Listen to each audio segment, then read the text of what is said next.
Shalom Bracha, nous poursuivons avec la 6e Mishnah du 9e Pérec. Dans notre Mishnah, nous allons voir la suite. Une fois que nous avons mesuré par les sages du Sanhédrin de Yerushalayim, une fois que les sages, le Sanhédrin de cette ville, a apporté la génisse, alors c'est marqué Zikne Otaïr.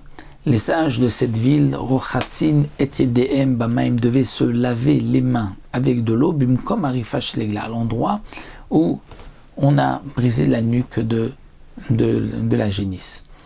Ils devaient laver les mains, comme c'est marqué donc dans la Torah, Yichatsu et Yedehem, à la Egla Arufa, au-dessus d'elle, Ve'omri, mais ils diront ainsi. Yadenu lo shafru et adamazé. Donc c'est ce texte-là qui doit être dit Belashon HaKodesh, ce pasouk. C'est pour cela donc dans le milieu de Masechet Sota, nous avons le din de Egla Arufa, puisqu'on avait vu ce qui doit être dit Belashon HaKodesh, qui peut être dit en toute langue. Et donc ils vont dire Yadenu lo shafru et adamazé, notre sang n'a pas versé, nos mains, pardon, n'a pas versé ce sang.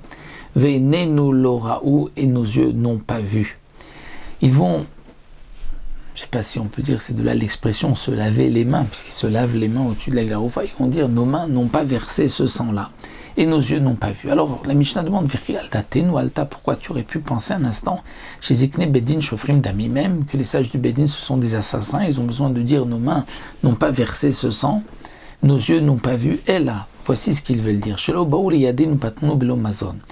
que cet homme-là n'était pas venu chez nous et qu'on l'a laissé partir sans nourriture. Parce que si on l'avait laissé partir sans nourriture, peut-être qu'effectivement on aurait été responsable de sa mort.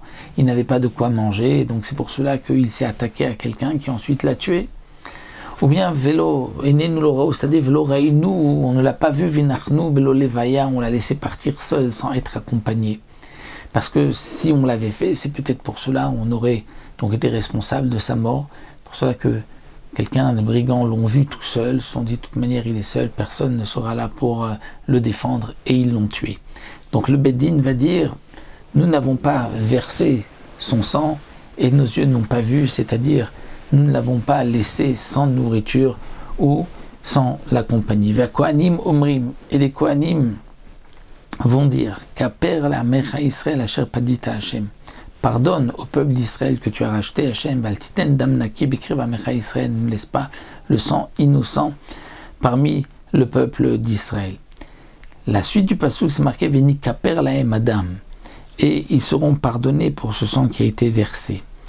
Mais, nous dit la Mishnah, Lo Yutzrim Lomar, ce n'est pas les Kohanim qui disaient Veni Kaper Lahem Adam, et la Ruach HaKodesh Mevaseratan. Et c'est comme le roi HaKodesh qui dit, Pasouk, sachez que si vous avez fait donc tout ce qu'il faut, eh bien vous serez pardonné. Le sang qui a été versé sera pardonné parce que donc vous avez agi comme la Torah a demandé, donc d'apporter la génisse, de briser la nuque, comme donc c'est marqué dans le Pasouk. Voici pour cette 6e Mishnah, et nous verrons dans la Mishnah suivante, quel sera le din si on a trouvé l'assassin avant ou après avoir brisé la nuque de cette génisse.